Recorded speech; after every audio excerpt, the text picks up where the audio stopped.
Ang topic natin ngayon ay napakaganda, ang misa sa bagong tipan. Balikan muna natin yung ating napag-aralan noong nakaraan dahil nagkaroon tayo ng break ng 1 week. Kaya sariwain po natin yung ating natutunan noong session number 3. Ang topic natin ay aninag ng misa sa lumang tipan. Bakit po tayo bumalik sa lumang tipan? Dahil ang misa ay pagdiriwang ng kasaysayan ng pag-iibigan ng Diyos at ng tao. At kaya hindi lamang yung pagtatatag ng misa ang mahalaga na ating ipagdiwang at ipagsaya, kundi ang buong kasaysayan ng pag-iibigan. Kaya sinimulan natin yung ating pagsiyasat sa kasaysayan na ito sa pinakasimula sa Genesis. At doon pa lang nakita natin na kay Adan ay mababanaag natin ang pagkapari ng ating Panginoong Hesus. Kaya lang nabigo ang unang Adan dahil siya ay nagapi ng kasalanan. Subalit, ang ikalawang Adan, si Jesus, ay nagtagumpay, napagwagian ng ating Panginoong Hesus ang kaligtasan at buhay para sa atin. Noon namang baha nung panahon ni Noe, ay naaninag natin ang mga bakas ng sakramento ng binyag. Yung sakramento ng binyag, yun ang doon natin nakakamit yung biyaya para maging mga anak ng Diyos at paghahanda para tayo ay makibahagi sa banal na misa. Kung paanong nilinis ng tubig yung sanlibutan sa pamamagitan ng baha, ang ating kasalanan ay nalinis naman ng tubig ng binyag. Yung barko nung panahon ni Noe ay bakas din ng simbahan. Kaya kung paanong naligtas ang pamilya ni Noe dahil pumasok sila doon sa barko, ang pamilya ng Diyos na pumaloob sa simbahan ay makakatagpo din ng kaligtasan. Pinagpatuloy natin ang kasaysayan doon sa pagkilatis sa pagsamba ng ating mga ninuno ng mga patriarka. At nakita natin na ang pagsamba ay palaging may kalakip na pag-aalay. Ang pag-aalay na ito ay naging ganap sa pag-aalay ng anak ng Diyos. Ang kordero ng Diyos ang tunay at karapat-dapat na alay sa pagsamba natin sa Diyos. Pero pagdating ni Melchizedek ay mayroong kakaibang alay dahil ang kanyang inalay ay tinapay at alak. Makikilala agad natin na ito ay aninag ng banal na misa kung saan ang iniaalay ay tinapay at alak na nagiging katawan at dugo ng ating Panginoong Hesus. Pinagpatuloy natin sa ikalawang aklat, yung aklat ng Exodo, at nakita natin na maging sa pagpapalaya sa bayan ng Diyos ay pag-aalay pa din at ritual ang pamamaraan ng Diyos. Sa pamamagitan ng dugo ng korderong inialay ay naligtas ang bayan ng Diyos. Gayon din sa misa, sa pamamagitan ng dugo ng kordero ng Diyos, tayo ay maliligtas. Noong sila ay nakipagtipan sa Diyos at lalo na nung pinagtibay nila yung tipan, nako, napag-aralan natin na napakarami tayong maihahalin tulad sa banal na misa. Tunay nga na kahit sa lumang tipan, maaaninag na natin ang banal na misa. Nung sila ay nasa disyerto at pinakain sila araw-araw noong tinapay na mula sa langit, aninag na naman ito ng banal na misa kung saan tayo ay tumatanggap ng makalangit na tinapay. At ang higit pa sa tinapay ng mga anghel dahil ang tinatanggap natin sa misa ay tinapay ng buhay, ang katawan mismo ng Diyos. tinapos natin yung ating pagsiyasat sa lumang tipan doon sa pagtuklas sa ugat ng Eucharistia. Ang Eucharistia, ang kahulugan ay pasasalamat, sa wikang Hebreo ay toda, ay isang uri pala ng pag-aalay, isang alay ng pasasalamat na kakaiba dahil hindi hayop ang inaalay, kundi tinapay. Kaya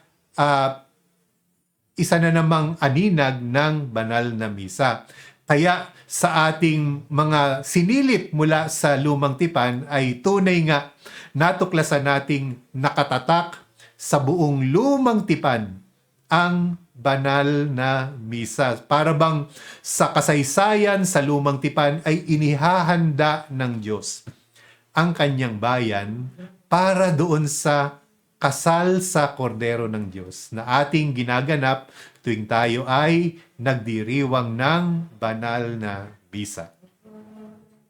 Ngayon naman po tayo ay magtutungo sa bagong tipan at gagamitin pa rin natin yung typology para makilala natin yung mga aninag ng banal na misa.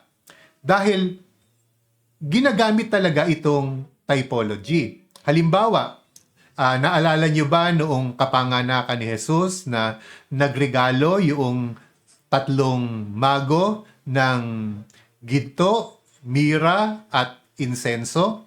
Itinuro ng mga church fathers at itinuturo pa din ng simbahan na ito ay aninag ng kamatayan ng Panginoon.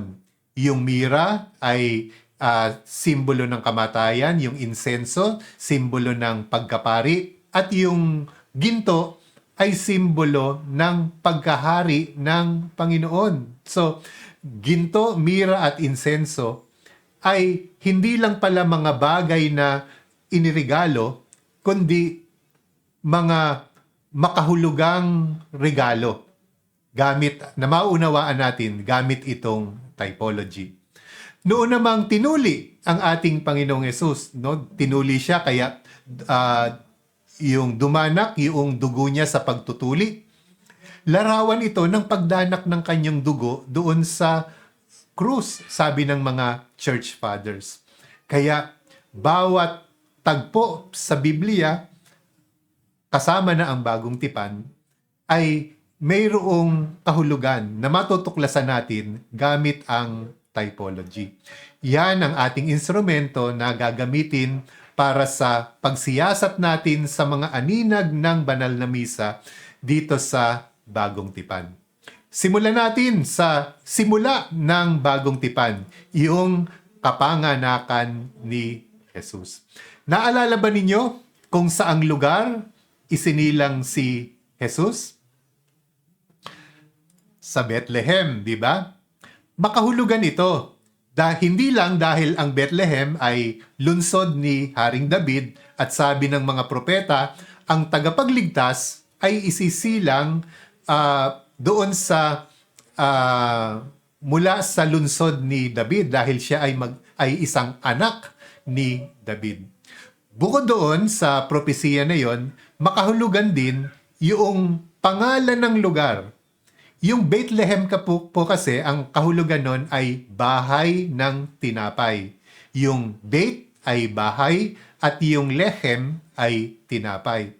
Karapat dapat at makahulugan na ang tinapay ng buhay ay isisilang doon sa Bethlehem, ang bahay ng tinapay. At hindi lang yon, naalala ba ninyo kung saan inihiga ang sanggol na si Jesus matapos siya ay isilang? Hindi ba siya ay inihiga sa isang sabsaban? Yung kahon kung saan kumakain ang mga hayop. Makahulugan, di ba? Dahil si Jesus na pagkain ng sanlibutan ay ihihiga doon sa kainan, no, sa isang box na lalagyan ng pagkain. Ang dami na. Pero meron pang isa. Naalala din ba ninyo na noong isilang si Jesus ay lumitaw ang koro ng mga anghel doon sa mga pastol na nasa parang at sila ay umaawit. Ang awit nila, papuri sa Diyos sa kaitaasan at sa lupa'y kapayapaan sa mga taong kinalulugdan niya. Pamilyar ba? Hindi lang pamilyar dahil kantang pamasko, mas pamilyar dahil naririnig natin tuwing tayo ay magsisimba. Ito yung ating awit ng papuri. Bakit siya inaawit sa misa? Dahil sa loob ng misa pala ay may Pasko na nagaganap. Palalalimin pa po natin yan sa mga susunod nating mga session.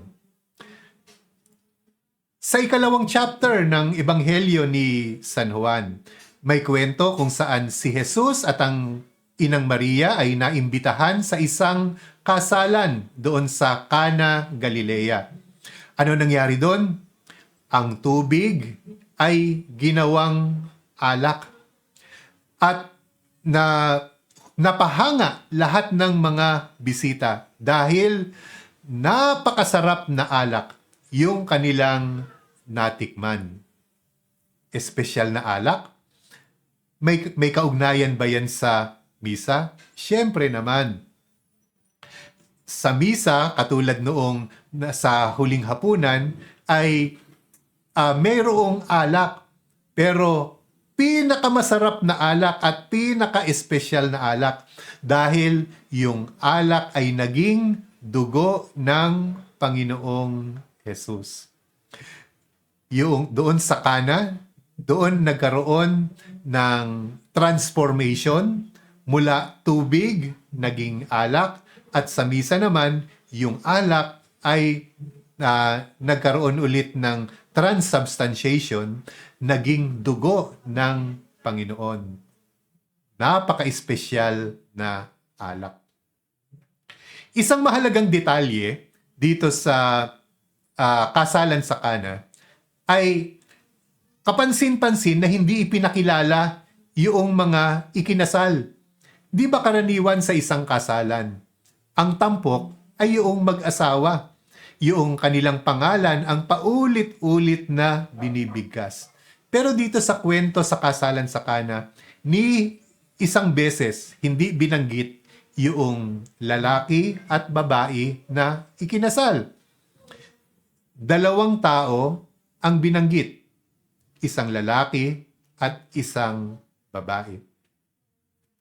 Hindi kaya na ipinapakilala si Jesus bilang asawang lalaki at ipinapakilala ang ating Inang Maria bilang kinatawan ng simbahan na magiging asawang babae ng ating Panginoong Jesus. Dahil yung kasalan na yan ang ating pinagdiriwang tuwing tayo ay nagsisimba.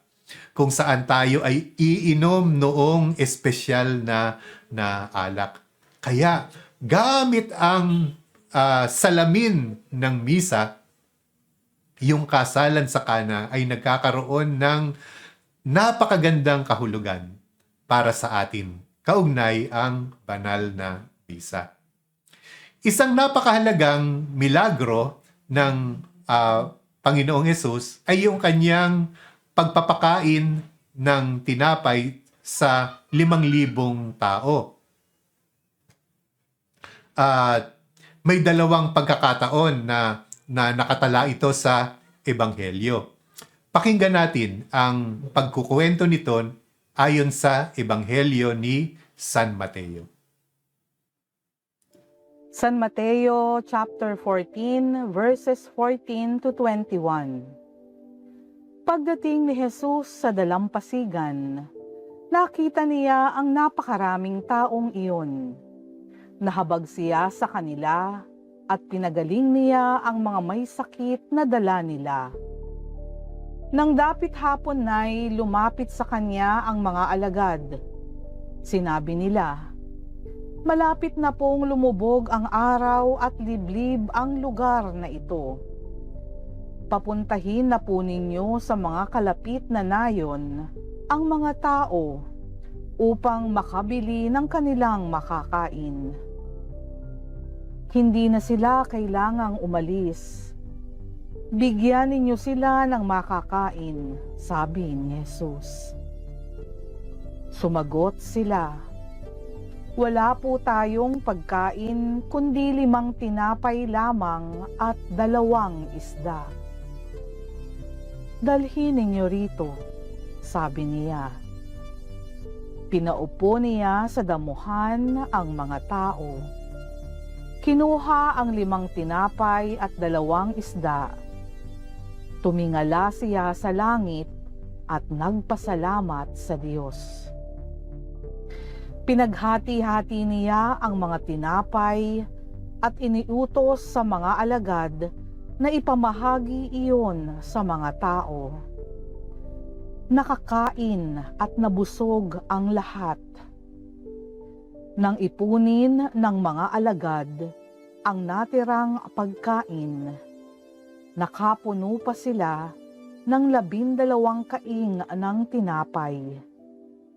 May 5,000 lalaki ang nakakain, bukod pa sa mga babae at mga bata. Amen. Bigyan natin ng pansin yung kilos ni Jesus na noong pinakain niya yung mga tao. Sabi doon sa kwento ni San Mateo ay kinuha niya yung tinapay, tumingala siya sa langit at binasbasan yung tinapay. Pagkatapos ay pinaghati-hati niya iyon. Tapos ipinamahagi sa mga tao. Itong 4 na kilos na ito rin yung ginawa ni Jesus noong huling hapunan. Kinuha niya yung tinapay, binasbasan niya, pinaghati-hati at ipinamahagi doon sa kanyang mga alagad. At sa tuwing tayo ay magdiriwang ng banal na misa, ay ganoon pa rin ang ginagawa sa tinapay.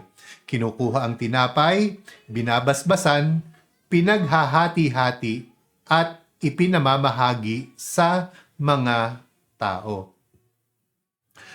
At napakahalaga nitong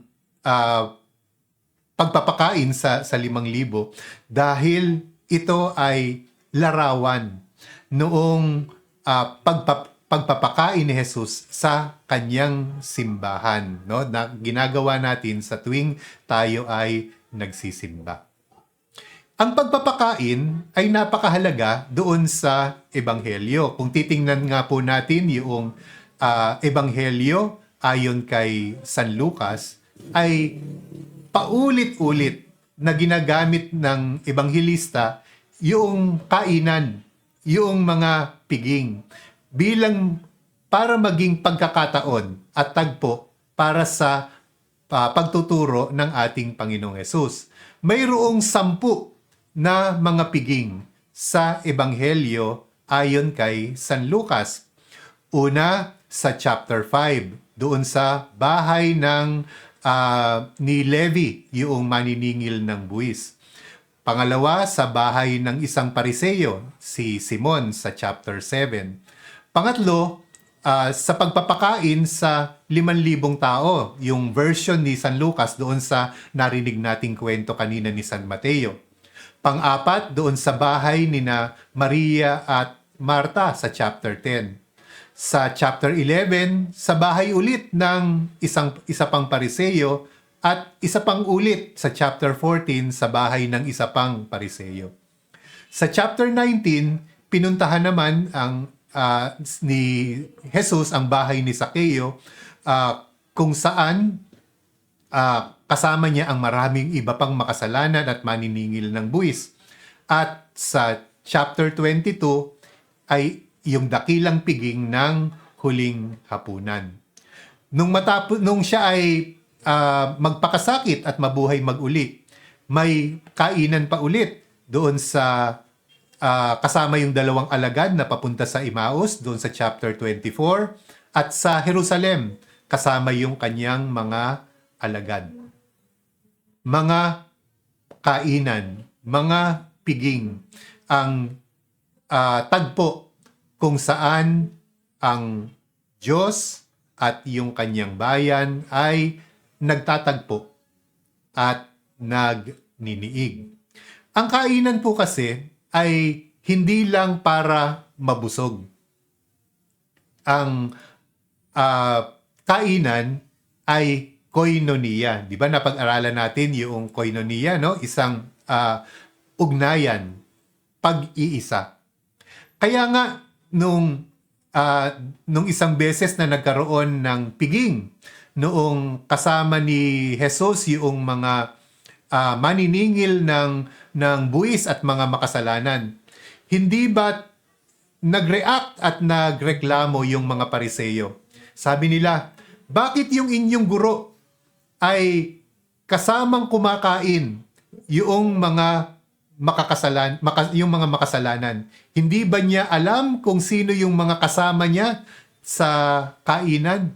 Bakit sila naiskandalo? Kung pinapakain lang naman yung mga makasalanan, anong masama doon?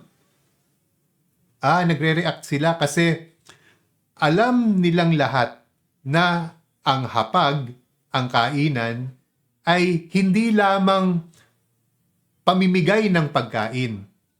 Ito rin ay pagbubuo ng isang pamilya. Kaya nag-react sila, bakit ang tagapagligtas, ang Mesiyas, ang inyong guro, bakit siya nakikipag-ugnayan sa mga makasalanan? Bakit niya itinuturing na pamilya yung mga kasalanan? Iyon ang malalim na kahulugan noong mga hapag. Katulad noong salo-salo ng pamilya. Hindi ba mahalaga sa pamilya yung magkakasamang nagsasalo sa pagkain? Hindi lang naman yun para mabusog, di ba? Bakit nagagalit yung mga tatay kapag oras na ng pagkain tapos yung sasabihin ng anak, mamaya na lang ako kakain, busog pa ako o may ginagawa pa ako. Hindi papayag yung tatay na hiwa-hiwalay kakain. Gusto niya sama-sama at magkakasabay kakain ang buong pamilya. Dahil doon sa hapag ng pamilya, doon nabubuo, doon napapatibay ang pamilya. Doon nila pinag-uusapan yung mga issue. Doon sila nagkakamustahan. Kamusta na ang mga bata sa eskwelahan? Kamusta yung pagtatrabaho? Kamusta yung sa bahay? Doon sila nagkakamustahan, nagkukwentuhan at nag-uusap tungkol sa mga issue tungkol sa kanilang pamilya. Kaya itong kanilang salo-salo ay pagbubuo ng pamilya. Gayon din ang misa. Ang misa ay piging at hindi lamang tayo tumatanggap ng Eucharistia, tayo rin ay nakikipag-isa. Di ba napag-aralan natin yan nung tinalakay natin ang tipan at koinonia. Mahalaga ang pagsasalo doon sa banal na misa. Kaya nga po, kapag tayo ay nagsisimba, hindi lang tayong solong nagpupuri sa Diyos. Kasama natin lahat ng mga kasabay nating nagsisimba. At hindi lang sila. Kasama natin lahat ng mga nagsisimba sa buong mundo. Dahil pansinin natin, yung misa dito sa Pilipinas ay siya ring misa sa ibang bansa. Maaring iba yung wika, pero yung mga pagbasa, pareho. Yung mga panalangin, pareho. Dahil iisa lamang ang piging na pinagdiriwang ng bayan ng Diyos, ng pamilya ng Diyos, tuwing tayo ay nagdiriwang ng Eucharistia. Sa Ebanghelyo ni San Juan ay pinalalim ni Jesus yung kahulugan ng pagpapakain sa 5,000 tao. At binalikan niya yung noong panahon ng Exodo, kung kailan merong tinapay, yung mana, yung mula sa langit, tinapay mula sa langit, na siyang naging pang-araw-araw na pagkain ng mga Israelita. Napag-aralan natin yan noong nakaraang session. Pero ngayon, babalikan natin yung kwento na yon dahil mula naman doon sa point of view ng itinuro ni Jesus doon sa kanyang diskurso tungkol sa tinapay ng buhay. Pakinggan natin yung kwento ni Apostol Juan doon sa ika-6 na kabanata ng kanyang ebanghelyo.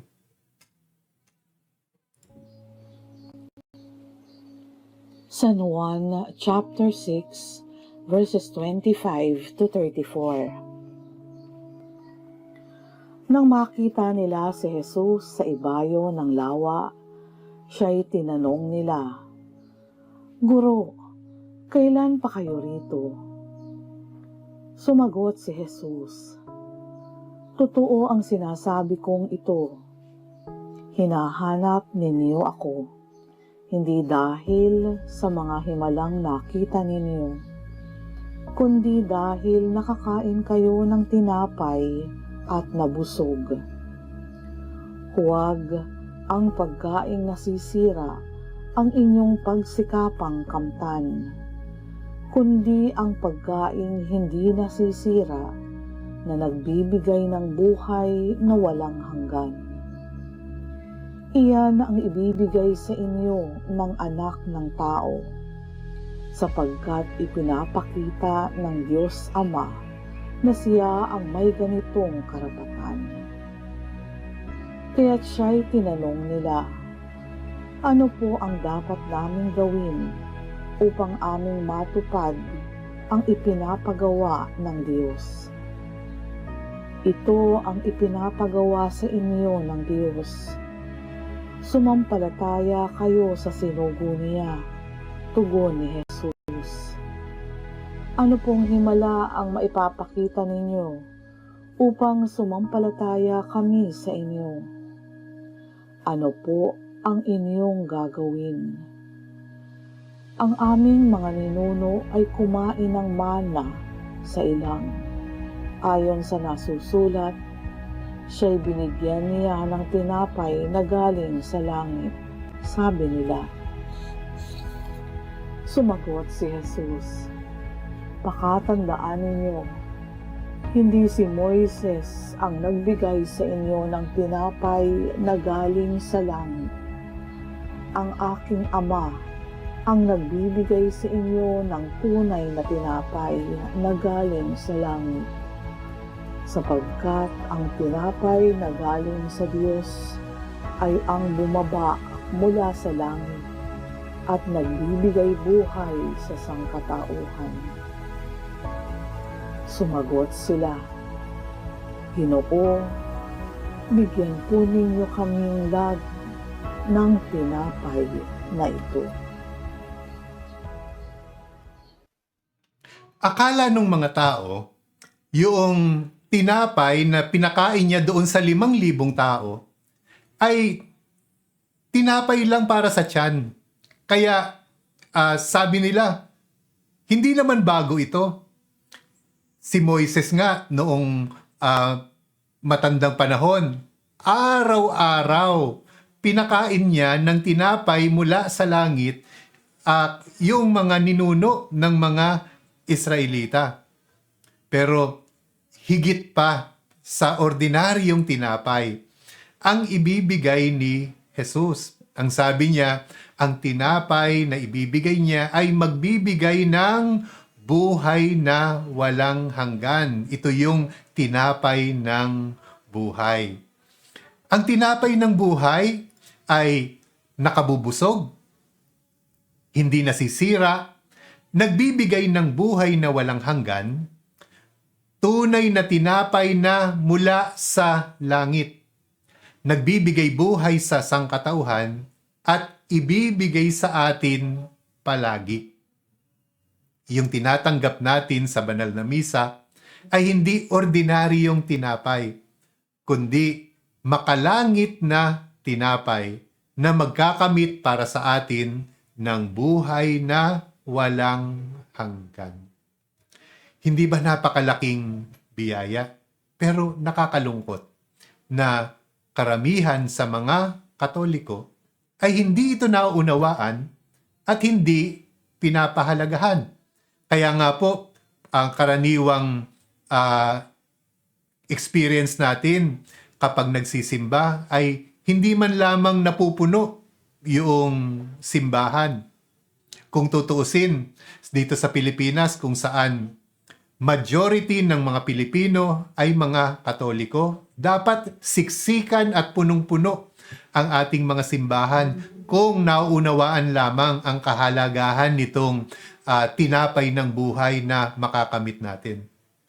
Nakakatawa nga na kapag ang simbahan mag-aalok mamamahagi ng mga kaloob, halimbawa kapag may gift giving, pag Pasko, kapag mayroong ayuda, naku, pagkahaba-haba ng pila.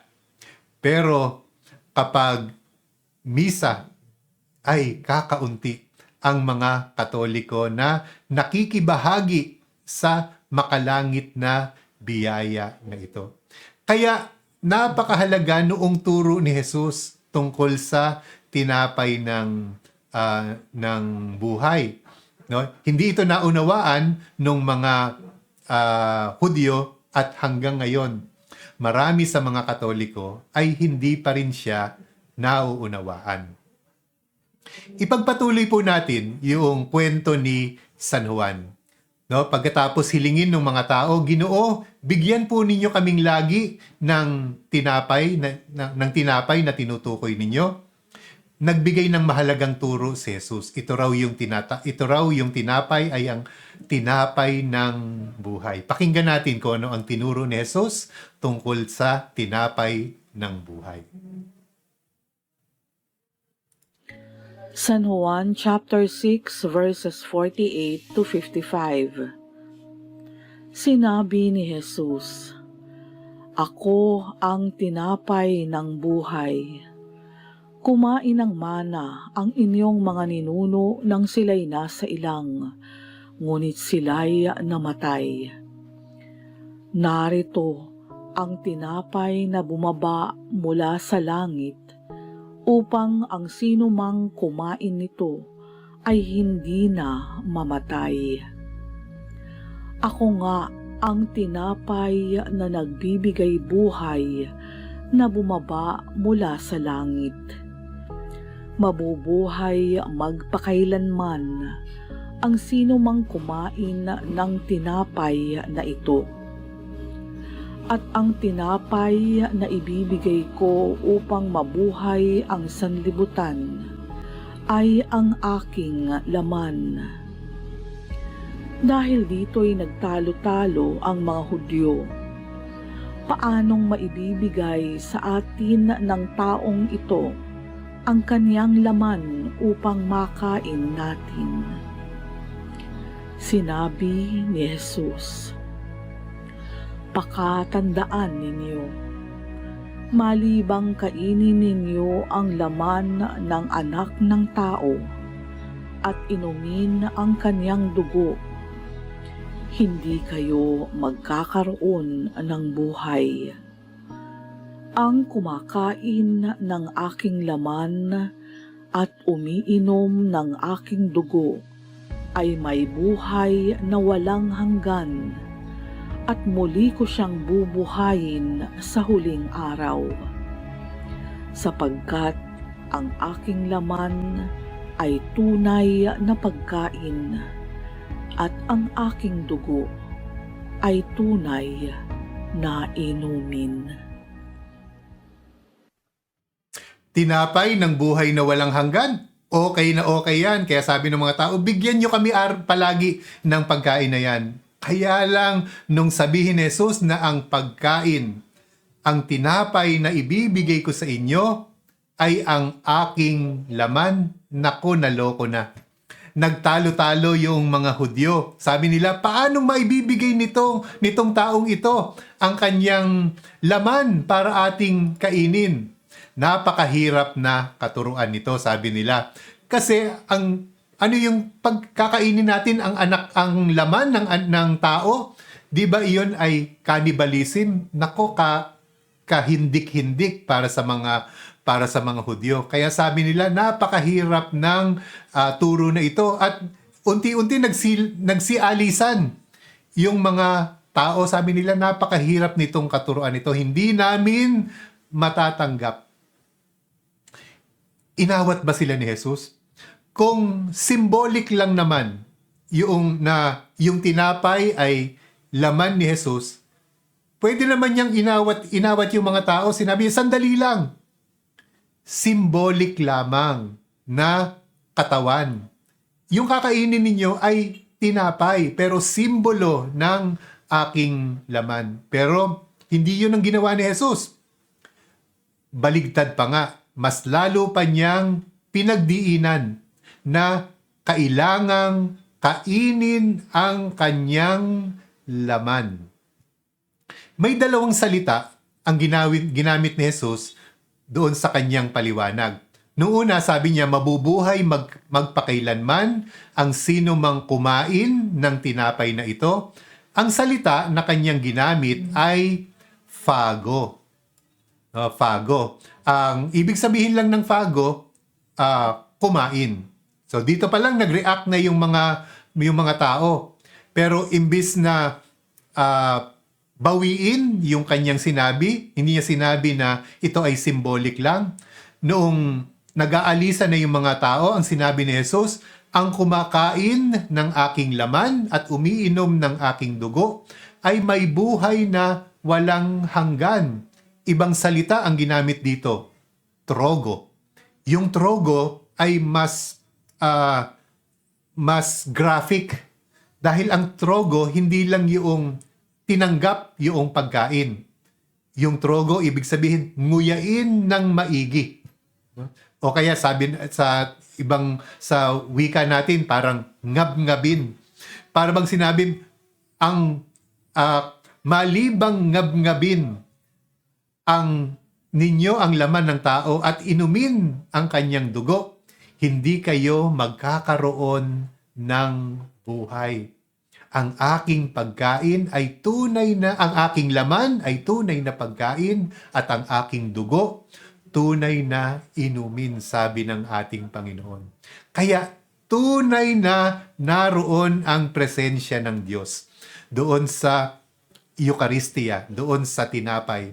Tunay na iyon ang kanyang laman.